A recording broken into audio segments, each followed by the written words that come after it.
Maryam is known as an action director. She also calls herself a social justice director as well. Some of her films include Dance With Me, Silence, P6, Dandelion Season, My Portion, and her latest film you just finished and you directed in Mexico, which was Vertical. And it's going through the post-production process now. Is that correct? Yes, we are almost done with the post. Okay, so that must be very exciting. And I was looking at like some pictures of it, and I saw that there was all this sort of blood and different things going on, you know. Yeah, it's Mexican, Spanish style of horror, adventure, and action. And the funniest thing was when they invited me to the project, I see everything is in Spanish language, and the only person who cannot speak Spanish is me. I said, oh, okay, it must be fun. And I'm just going through and showing some of the stills from the film. And so you're obviously using all of your stunt performing. So you worked as a stunt actress, is that right? In Iran, yes, I did. Actually, I started with acting, and after a while, I got connected to someone from the first time came to Iran from Germany, wanted to start professional stunt. So I started with him as the first stunt girl. And then I switched to directing action films. And I'm looking over here that you were directing on a red. Yes, it was a red camera, a red scarlet. A red scarlet for the whole time. Yeah, it was one camera.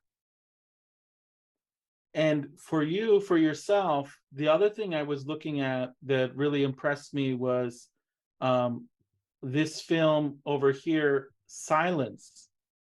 Do you mind if we actually watch a bit of the film? No, it's okay. I will be happy. You don't mind? Like some directors get weird when we watch their films at the same time that they're here. But I'd really love to show maybe some of the film, maybe all of the film, because it's just too good, Maryam.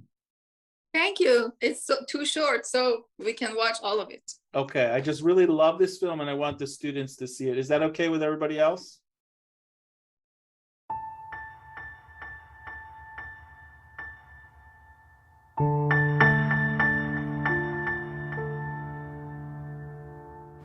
یعنی چی آقا اینجوری نمیشه. آقا جان من میگم مشکلی نیست دیگه. والا اولین باری میرم یه خانم میفرستم برام. آقای صالحی شما نگران نباش. این خانم تو کارش حرفه‌ایه. این یه طرف، این کار اصلا درست نیست. این کار مردونه است. من برای خود میگم خانم. این خانم ناشنواست، شما با من صحبت کن. بعدش هم چه فرقی میکنه؟ کار بعد راه بیفته دیگه. خدا به خیر بگذرونه.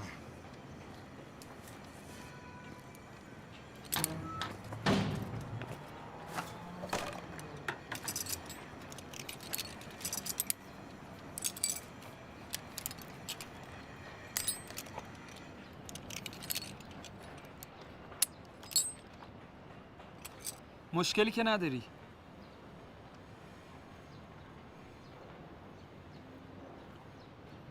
باش. مواظب خودت باشه.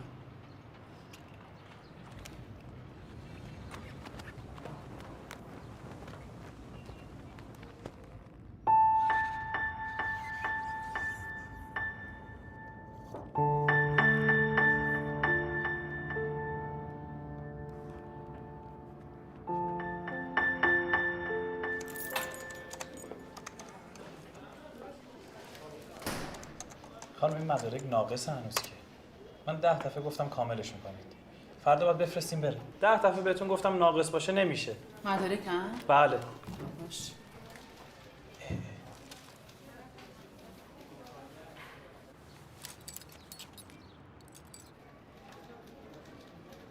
داره شیشه رو تمیز میکنه. ولش کنیم بابا حواسش پرت میشه میفته. آخه دختره. به کارمون برسیم مهمتره. کارشو بلده. خب پس گفتی مدارک کامل آره؟ بله. مدارک. نه این مدارک ناقصن.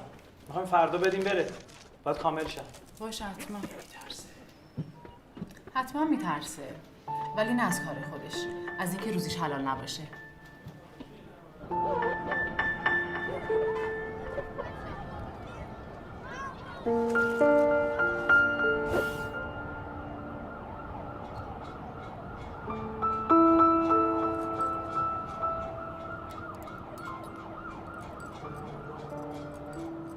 باشه حتما نه عزیزم خیالت راحت باشه.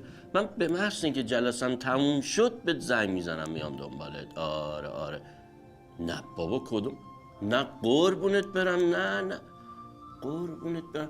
ببین من پشت خطی دارم یه لحظه. آره بهت زنگ میزنم. باشه قربونت برم. سلام خانم خسته نباشی. کمک نمیخواد؟ حالا چرا انقدر بد اخلاق؟ SMS اومد؟ کی هست؟ ولش کن مهم نیست. میخواد شماره‌مو بدم به ما هم SMS بزنیم؟ خب تو شماره‌تو بده.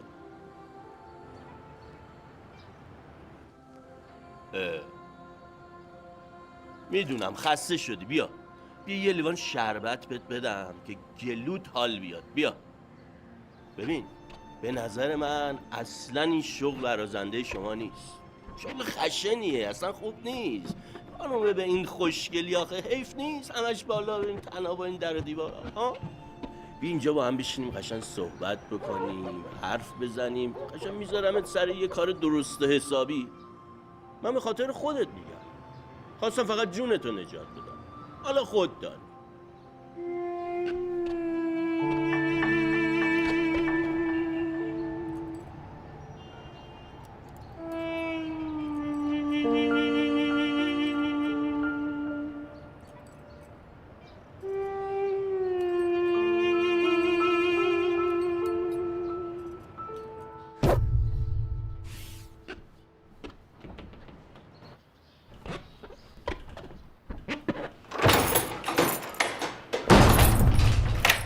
بفرمایین آقا. نشناختی؟ نه؟ آقای کاظمی بیچارم کردی تو. تو زنمو کشتی که زبان نابودت میکنم میکشم. من همه سعیمو کردم گیر آورده بودنش. کشتی کثافت میکشمت میکشمت.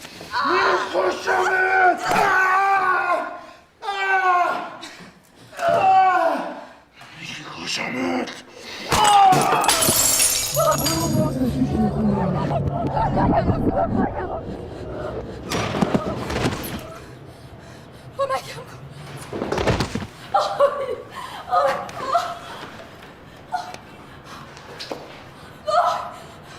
بگیر منو.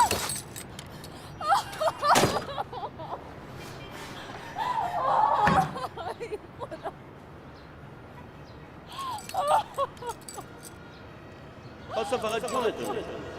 حالا خود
Thank you so much for letting me share the entire film and also the credits. It was very important for me to actually to show the credits so that all our students know just how many people were involved to make a film like that. And you know, this is a short piece, but it looked like you had a crew of over 40 to 50 people involved. How many was it in total, Maryam? I don't remember how many because it was a long time ago, but all of them are super professional, the most famous people in the movie industry in Iran. And it's because we had to finish so fast. I made it daylight 1 day and a half because the subject was, as you see, forbidden. And also it was very dangerous for that actress. The other one is me, the one who jumped out of the window is when it was me. But the one who with harness, you know, hanging there with a harness is so dangerous for the blood circulation. So we had to rush everything. So I need to bring the most professional people that I could. So that's why. It's an incredible film for other reasons as well, right? So, you know, my students, I don't know how much they know about the situation in Iran that's actually happening right now, but also the state of our country over the years for the last, we would say, at least 43, 44 years that the country has been under the Islamic regime. And before that, there was a king and queen, but basically there isn't as many freedoms allowed for women. And so it's very evident to me when I see this piece and its title is Silence, and the main character is silent as a woman, that you were obviously trying to say something in a very, very loud voice about women in Iran. Am I right in sort of seeing that right away? Yes, exactly. And also the thing that hijab is super forbidden. With wearing hijab in that situation, it's really forbidden. But a woman is doing that because she is a single mom, which is really hard to be a single mom and have a daughter at home because they're actually, it's not Islamic, it's some innovation. Those people, they all the time want to attack this kind of a single mom living alone. And she chose a very tough job with disability, and she is silent, but she gives the world a very powerful and loud message. Incredible. And I also like that you chose in threes, right? So very specifically, you chose 3 different men of 3 varying toxic masculinity in which she has to face in a daily regiment that sort of is representative of Iranian culture, but it's also representative of the entire world that we're sort of dealing with this type of person that's sort of, you know, disparaging of women that are taking on strong roles or being independent. Yeah, we have first we are faced with her colleague, which is so supportive, and then the security of the building, which says she cannot, and then the young guy that who wants to do something, but the lady stops her because, and the voice says, doesn't she afraid of her job? She says, maybe afraid, but not her job. She wants a clean salary. So, but the next level. So when she says she wants the clean salary, that woman is actually saying that if she didn't do this, she has to be a prostitute, right? Mostly if a woman in Iran, especially if the husband is died or after divorce, they are in danger, because if they are working in a place that they have salary, they are pushing around with, you know, this kind of men to do something. It's not safe to be single after after you divorce and this kind of, relations for a part of the society, not all of our men, some of the men, not all of them. And then it goes down. The man is not with beard and is not that type of Islamic, but affected by that culture. And he wants to flirt with the girl and says, okay, you don't want to come in.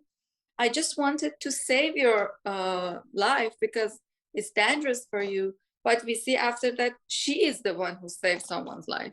Right, right.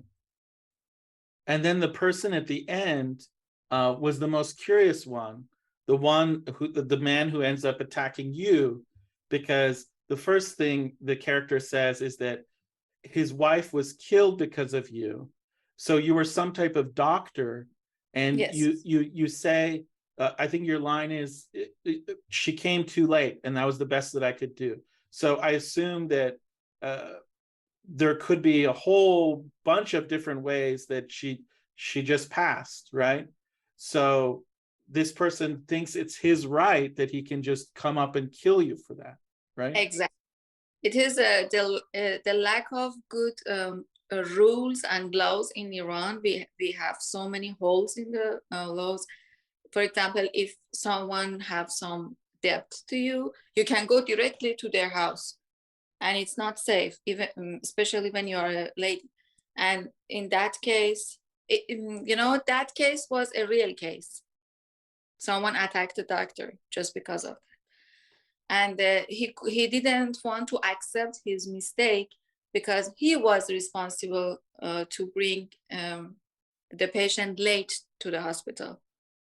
That's why he was blaming the doctor all the time and wanted to make problem for the doctor.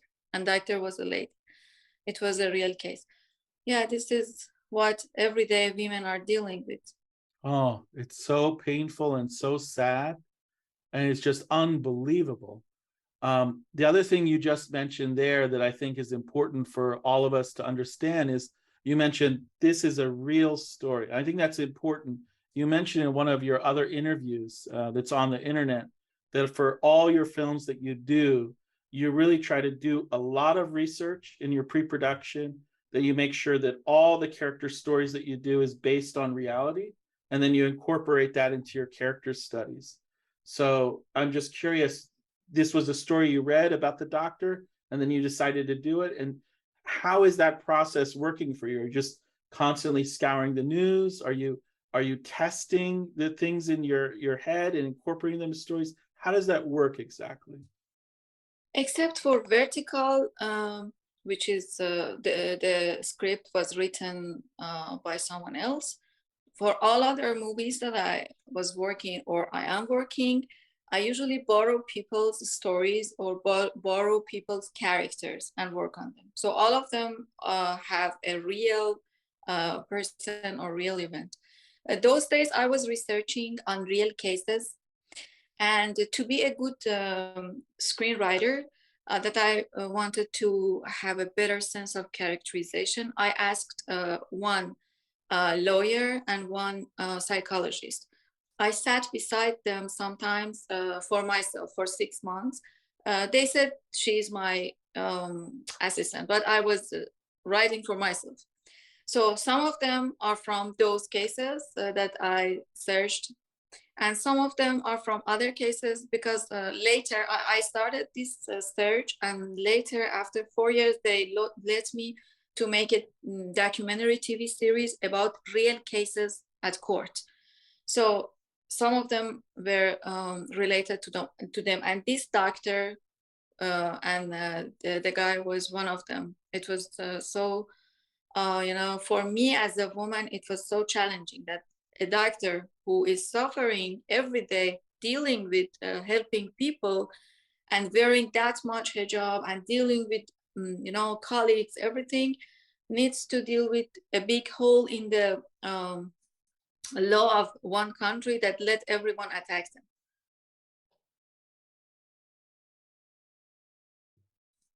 them. The other thing I wanted to mention was this idea that I heard in another interview that you did, which was how you test your stories.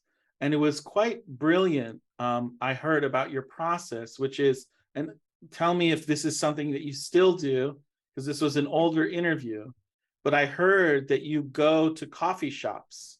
You go to random coffee shops, and then you tell people your movie as if it's a real story. And then you see if people dig it. And if they're into it, then you know you've got your movie. And if it's not working out, you go back to the drawing board as a writer and as a filmmaker.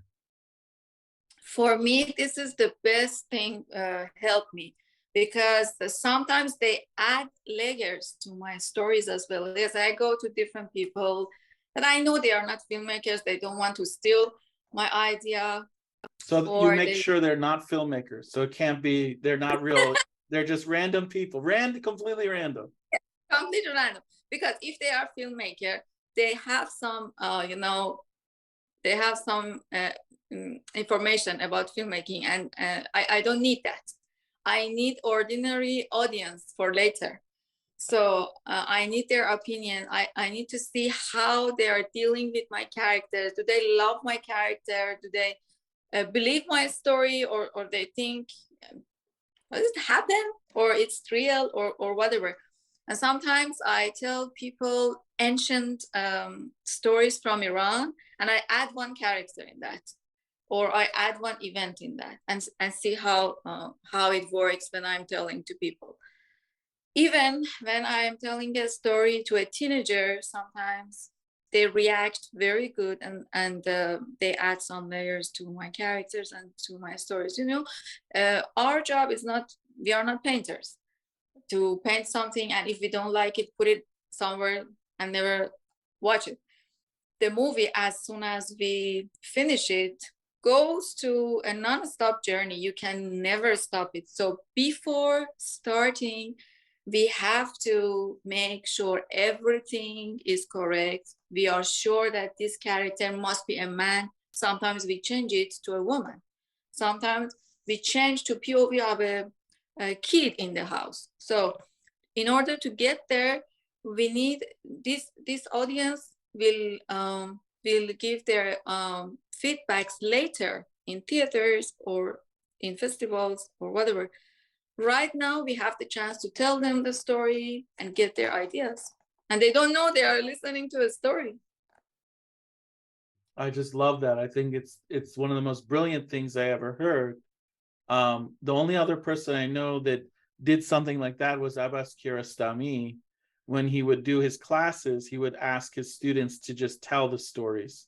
And that was his way of seeing how good of a filmmaker they are.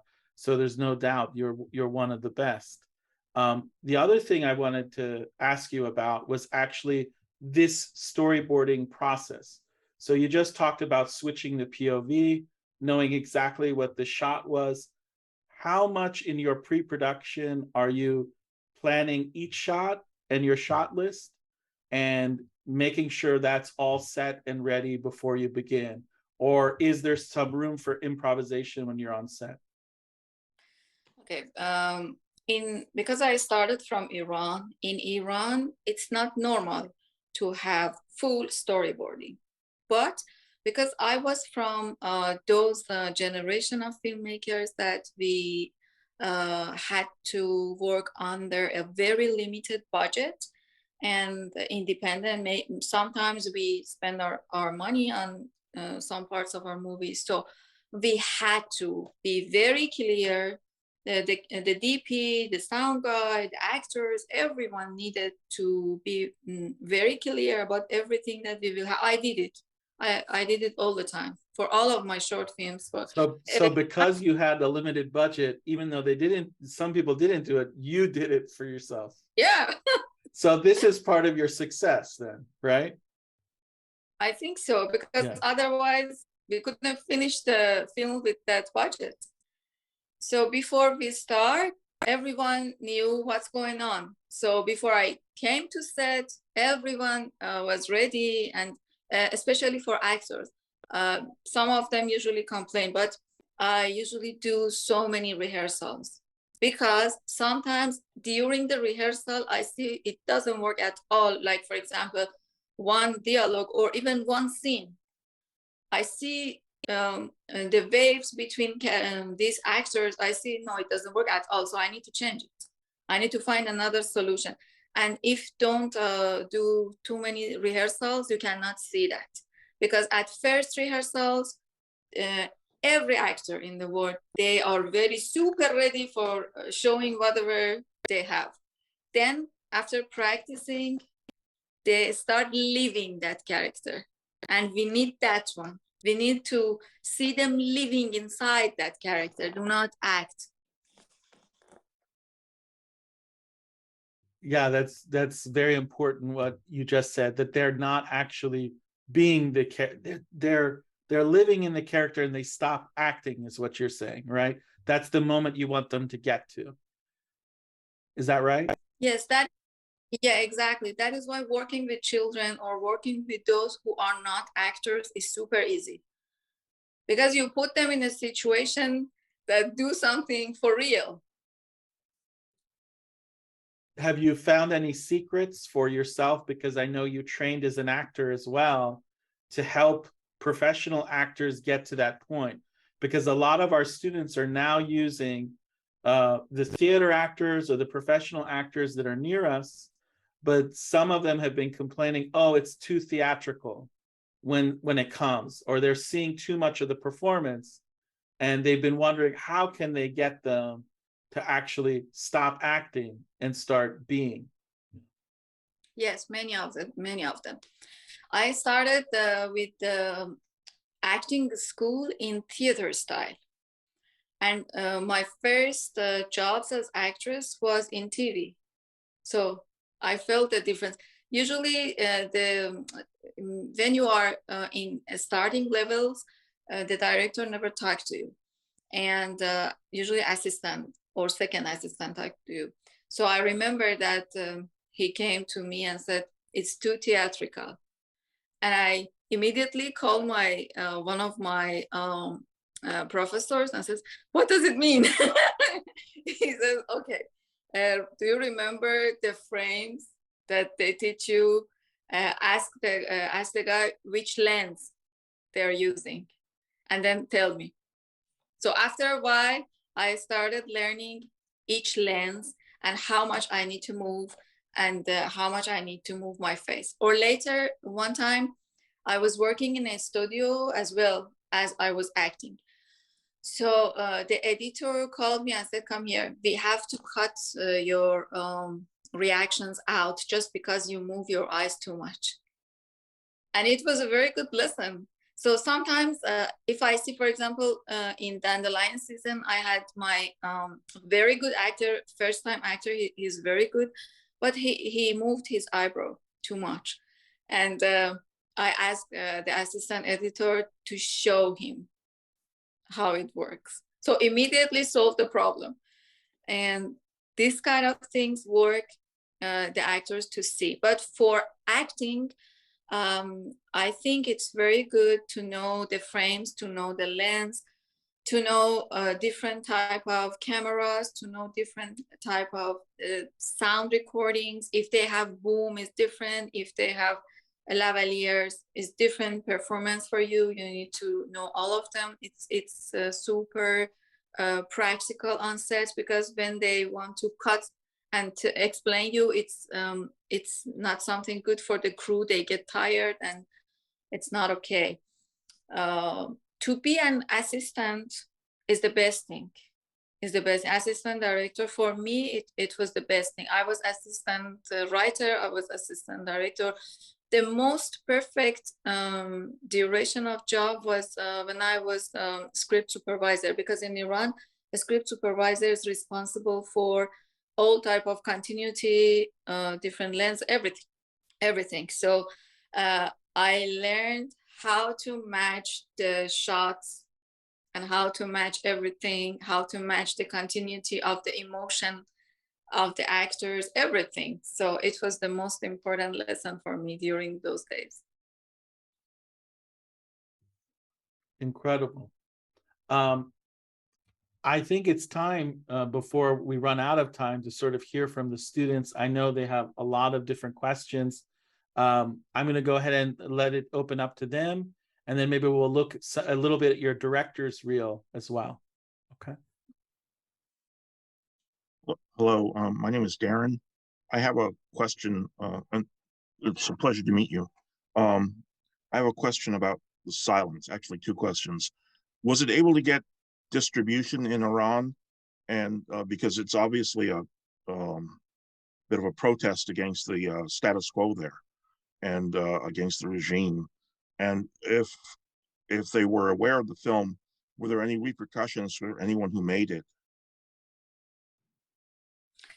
Yes, I made the film in 2014. Those days, it was a wave of some managers in cinema that they wanted to support a new generation of filmmakers, and they wanted to support women filmmakers. I was lucky that this story was one of my weekly column. I was a writer in one magazine and one newspaper. I put my stories there, and they selected this story from that famous newspaper, and they called me. But they said, you don't want to put us in danger and in a bad situation. We find a very far place for you, go there and shoot. I found the place. They didn't find a location for me. And I finished everything so fast. So, but after the festival accepted me, someone from those negative people called me and said, hey, Maryam, throw out your short film from this festival. It's not okay. It's a very bad film. It will destroy you and this and that. Then I came to this festival office and I said, I got something like this. And they said, you know what? We want to give you one award. And you know what? Those jury members in that festival was from the most intellectual, educated, and very good filmmakers that we had. I was so lucky that was. So one time in the festival, in Job Film Festival, I had this screening and I got my first directing award on this movie. And then never. After that, out of Iran, I got so many award festivals, and I sold this movie to one TV, and still Silent is go to different festivals, but not in Iran. Thank you. You're welcome.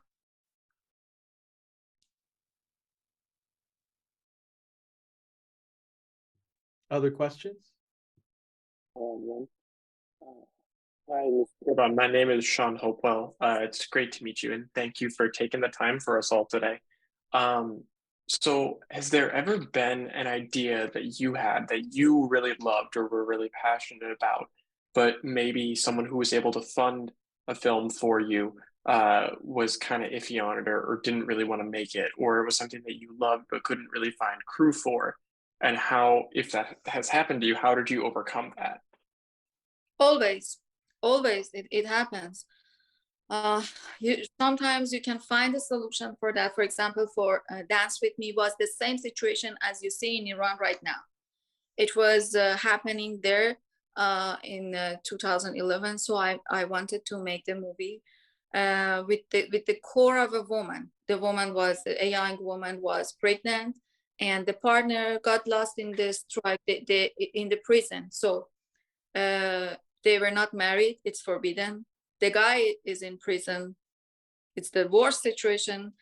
You have a baby, it's forbidden. You cannot deliver the baby because it's forbidden. You cannot have abortion because it's forbidden. So everything is forbidden.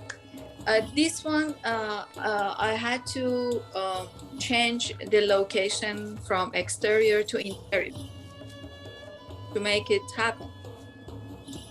It's Dance With Me, yeah. And my producer said, I only can provide a little bit of help to you. And I talked to the crew members. They accepted to work for free just because of that revolution is happening there to help this story to be told. But many times I could find no one, because usually my stories are around social justice issues or around women problems in Iran. And no one wants to deal with that.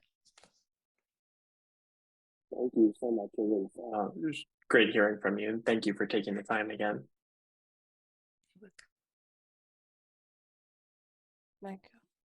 Hello, my name's Dorcas, and I just wanted to say, Let's see you. There's no cameras. Cameras are gone. cameras are gone for now. Cameras are gone.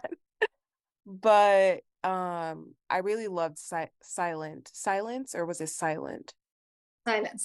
Silence. Yeah, it was very good, and it was edited very, very well. And Pirooz has like shared what's going on in Iran. And so yeah, it's just wonderful that you're able to make this work and you have such a passion behind just continuing to make work like this. So I just wanted to just like commend you and just say how awesome that really is, that is what you're doing.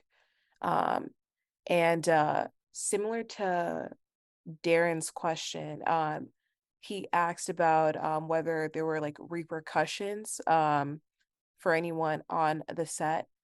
I don't know if I heard it clearly, but I guess I wanted to ask, like, with knowing the situation there. Thank you. Pirooz John, I didn't get the question. Repercussion, what does it mean? They're asking basically, can something happen to you even now because of what's happening in Iran, even though you're in Los Angeles now? And you know the answer to this. Yeah. Yeah, you know, I up to recently, I tried to be under the law because I wanted to work as a filmmaker, and I didn't want to lose my voice as a Iranian female filmmaker, and I wanted to go back and make films. I don't know this time what will happen because something happened to me before, but like for example, as you see, from months ago, I never obeyed the law of the hijab anymore. Before that, I usually wear a hat or something like that. Yes, it will be a problem. But in Iran, usually on set, on feature films, no.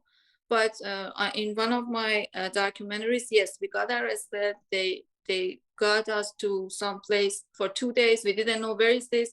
And you know, it was, we were in one of the ministries that it's not related to any other thing. It was some ministry related to something else. They brought us there in separate rooms for 2 days. Our families didn't know where we are. And you know, this kind of things happening all the time. Yeah.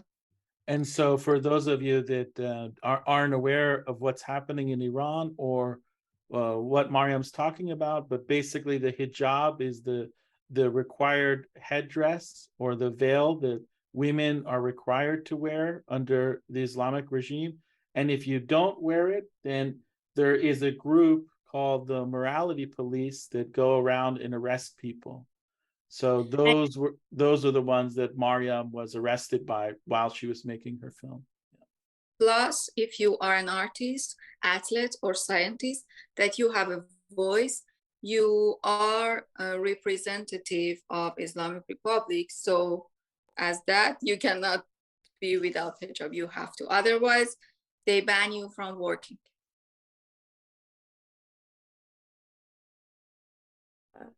And so right now it's also very, very difficult because for those of you that don't know, there is an uprising happening, and this is the first female-led protest to happen. And it's entirely in Iran, and they're all young people. So they're really in the age ranges of about 12 to 24. Those are the major age ranges right now. And they're the ones protesting, and they're the ones that are dying. But there's no real major reports happening in the US.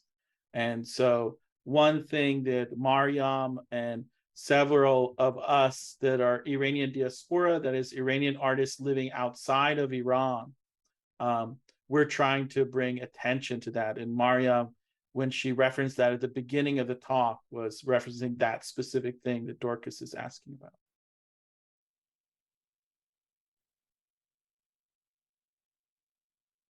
And Maryam, I don't know if you want to say anything about that as well, just for yourself, about what's going on right now, and maybe how they can help. Maybe that'd be a good thing. Something you mentioned during our panel a couple weeks ago. I think with simple research with the hashtag Mahsa Amini, everyone can find over 2 million of new news. But what happened is, after 43 years of suffocation and, dying with no voice, and so many disgusting things happening just right now, they are protesting. This new generation that they are protesting in the street, they shoot them very direct, and so many bullets. One is enough. Why you do this in front of people? And they grab the girls. Many girls during this situation, like 17, 19-year-old, they got lost, and then they find dead after so many times rape. And they cut some parts of the body and give the empty body to the family because they didn't want to show the rape. But when whoever is arrested, boys or girls, they are raped so many times, and they are died by this baton on their head. And it's something very violent that people are watching in the street in front of themselves. What other peoples can do for Iranian people is to be their voices, just even with one hashtag.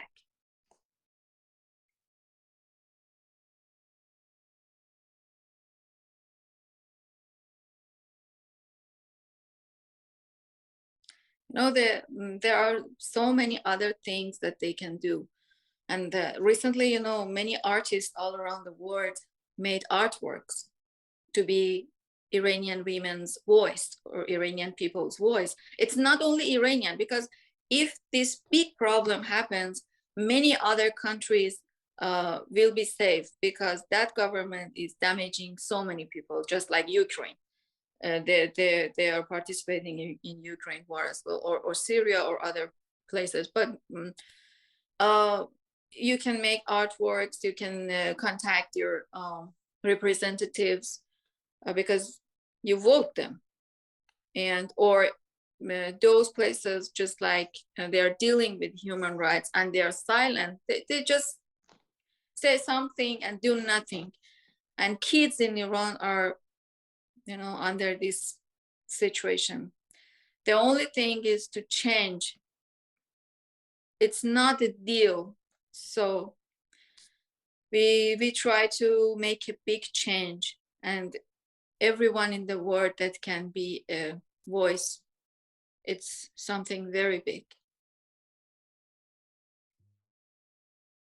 So another thing that people are trying to do right now, and I don't know if you've seen this on TikTok or other things, but basically because the Islamic regime is controlling the media, so they're basically paying $37 million a day to prevent anything from going out on the internet. So they basically shut the internet down on the country. And so what Iranians are doing in the country is they're using various proxies and VPNs to sort of get information out when they can. So they'll literally get like the internet for 5 minutes and maybe be able to send out an image to somebody. And so then that image is being shared. And so since in America, people aren't really publicizing it too much, because the American media doesn't want to talk about it too much, because there's a nuclear deal that's supposed to be happening. So they're worried about whether or not this nuclear deal will happen, because if the protests are sort of squashed like they've been in the past, when they've tried to come out from under this regime, and this nuclear deal doesn't go through, they're worried that Iran will become like North Korea and become even more cloistered and be even harder to reach. But the reality is these kids are on the front line, and they're younger than you, and they're the ones that are like standing up. And it's just like what Maryam is really saying is that without the Ukraine, Iran wouldn't happen. These protests wouldn't happen. It's like we're all affecting each other. So first you have the Me Too movement, right? Then you have George Floyd. Then you have Ukraine. Then you have what's happening in Iran. And it's sort of like everyone is building courage off of one another. And actually, the Ukrainians right now are standing in solidarity with the Iranian women. And so both of them right now are seeing what each other's doing. But a lot of that came from the George Floyd protests themselves and sort of seeing, oh, wow, you know, we can stand up to evil regimes.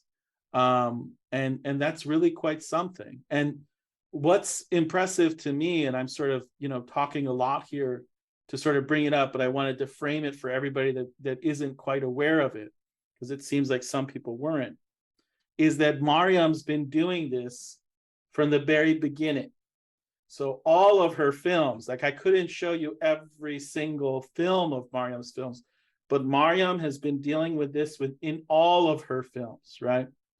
So consistently talking about it, consistently putting females at the forefront of the stories, and then really thinking about how to include them. And I guess a question for you, Maryam, is when you've been doing this, has it been a form of healing, and have other people come to you? And do you now feel like it has come to its moment? And I'm curious, what will be the films of the future after this too? Yes, usually at the very first point, they told me not to do that, everyone. But little by little, they contacted me and they wanted to be a part of it. It means that everyone is suffering from the same pain. So in all my movies, in all my steps, in all my, even my books, everyone helped me. And it means that we are in the same track. And recently here in LA, I was showing Dance With Me to one of our friends who had a friend from another country. And they said, oh, it's happening right now in Iran. I said, yes, I made it in 2011, but it's happening all the time. So someone needs to talk about it and someone needs to help it stop. No, we don't want to make it again and again the same thing. And right now, yes, for my next project, I will stop whatever I'm doing just to focus on the one that I wanted to make, but it was a little bit dangerous for me. But right now, it's not important anymore. I want to make that. It's about a journalist, a lady journalist who is suffering from something really serious. And the family, because in Iran, if you do something, the whole family, relatives, friends, all of them are in danger. And it's a matter of decision. But I make this decision. Yes, the world can be a better place if we help each other and if we be the voice of the justice, humanity, and the beauty of life, and to love each other and to stop letting those people who want to take advantage of other innocent people. We can stop them if we work together and be a greater voice. Thank you for this, Maryam. I'm going to play right now a little bit more of your director's reel, because I just want the students to sort of see and take it in. And then we'll see if there's any more questions from the students.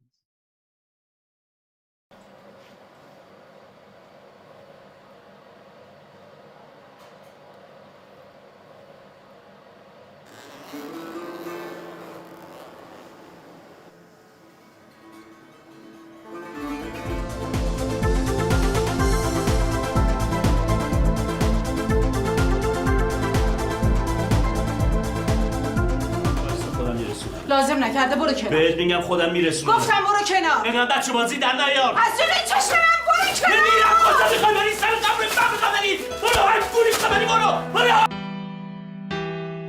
برای گم کرده راه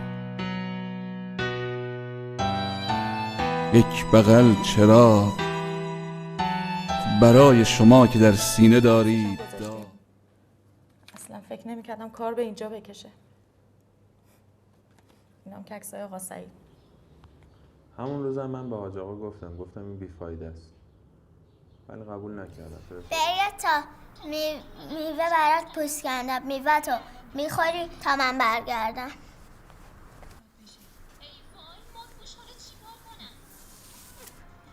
میوه نمیخوری؟ نخور، مهم نیست، کوچولی میمونی. نشینی پا ماهواره ها، بشین درس تو بخون. چیزی لازم داشتید؟ زنگ بزن.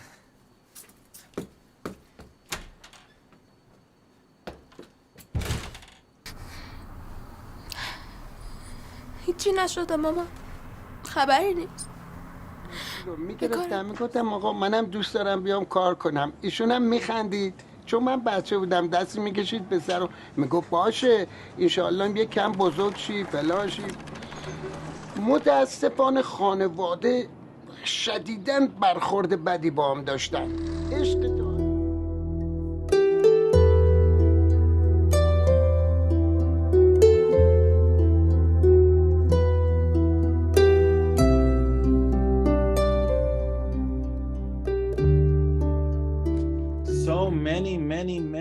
many projects and films, and that was just the half of it. We didn't see the first half.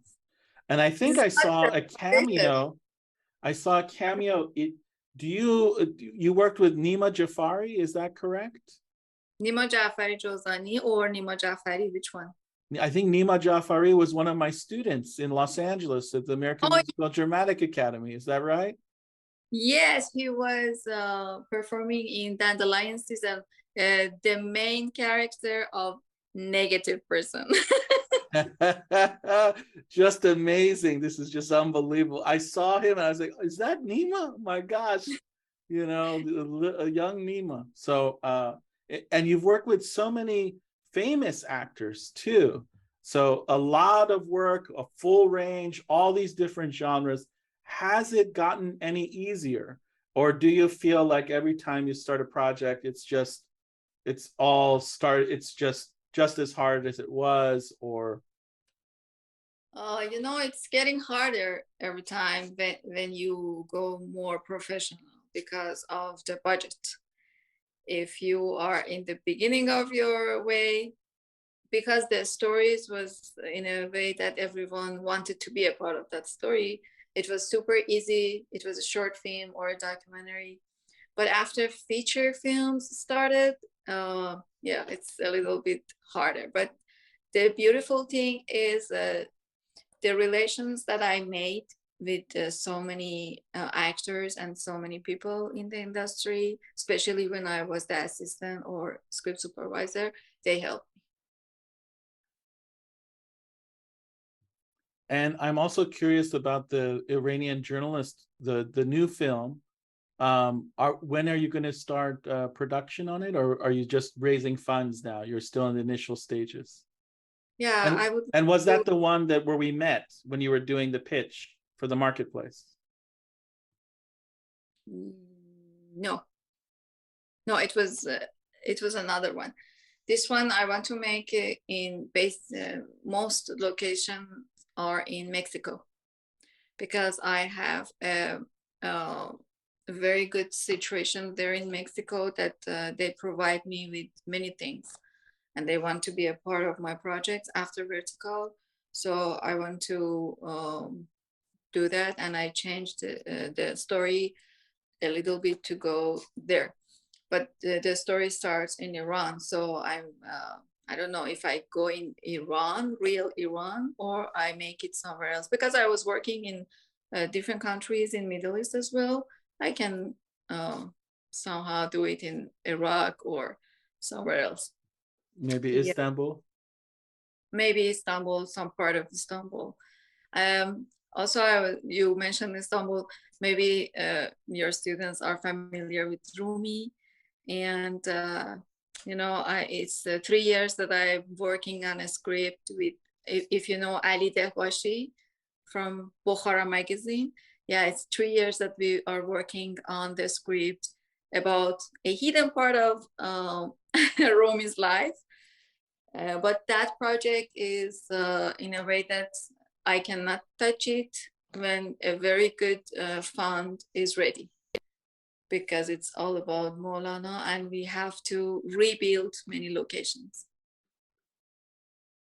And that's a narrative film then? Yes. Sounds incredible, incredible. We do have a question from Chandler. Go ahead, Chandler.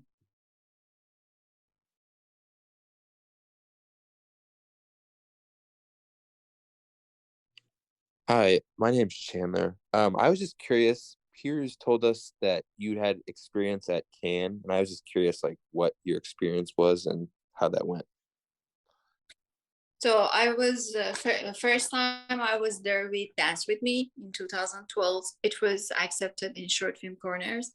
And the experience was amazing for the one like me who was in the opening part of filmmaking journey. So in Cannes, I had the chance to participate in so many different workshops, so many different parties that lead to so many different connections.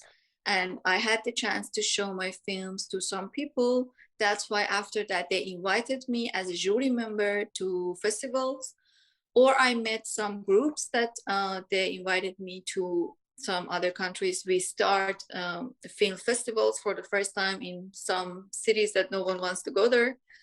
And I started to learn how much is important for a filmmaker to get connection as much as we can.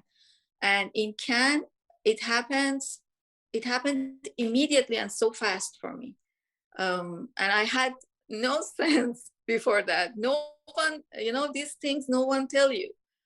So I just went there with my actress to see our movie, short film with people. That's it. We didn't have any idea what's going on, but this wave took us this way, that way, and many things happened after that. And after that, I went there for the Dandelion season. We had the 3 screenings in Marche de Film. Yeah, I hope for my next films, I can participate in the feature competition. I am positive you will be there. I'm positive. Thank you. More and more success for you. And definitely connections are the thing, and they do happen in film festivals. We didn't get to talk about that yet. There are several students here that are part of our film festival at the school.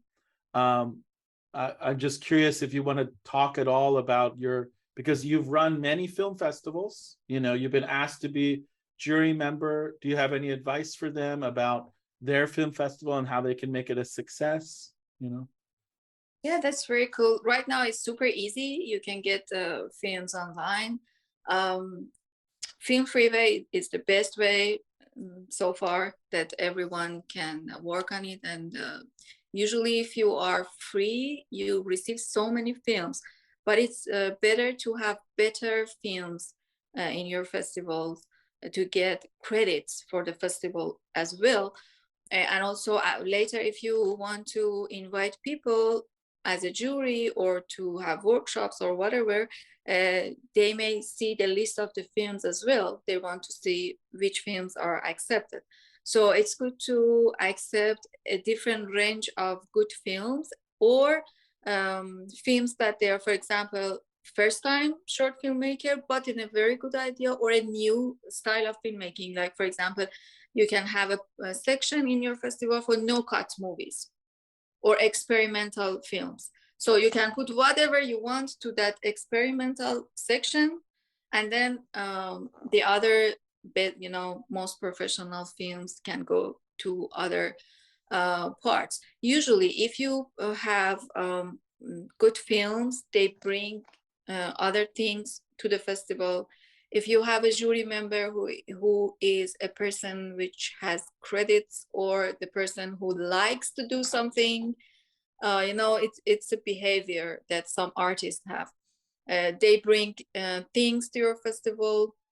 After 2-3 years, you're done, and you can expand the festivals. You can have so many good sponsors and this and that. Yeah, for the festival, the part that you select, then jury, I mean, the awards, the competition is very important. Yes, the ideas and the votes of the jury are important. But if I was you, I put at least one of my crew members in the jury, because we don't know what will happen inside the jury team.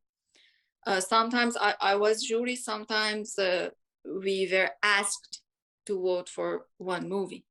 So it's these things, it's good to know, and it's one of that, and it's fun. Festival, if you have film, it's fun. If you're a jury, it's fun. If you have a festival organizer, it's fun, but too much work, as you know.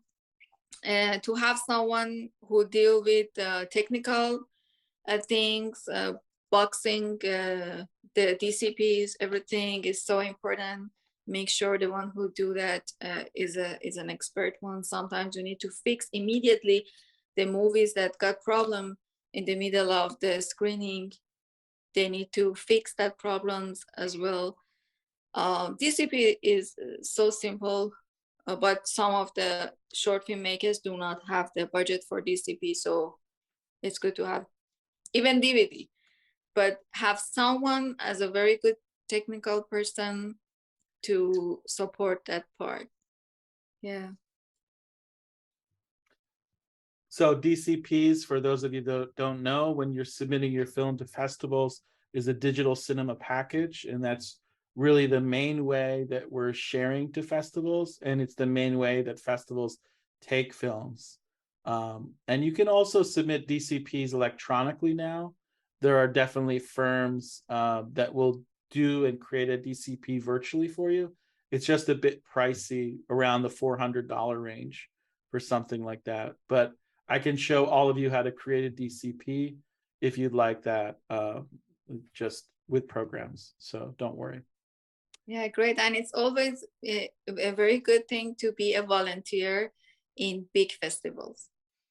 There are very good festivals in LA as well, or Laguna Beach or Long Beach Festival.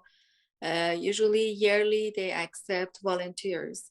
It's a very good experience, and it's like a university. We actually, they invited me to talk about Farsi and my new film. And I'm going to show an excerpt of the panel that we did a couple of weeks ago, because they want me to talk about Iran in Chicago. So what I asked them is, can my students come? And they said, yes, your students can come, and we're going to give them a discount for the festival. So if any of you would like to come with me to Chicago on November the 5th, you can attend the festival and get all these benefits and hang out and meet filmmakers and make these connections that Maryam's talking about.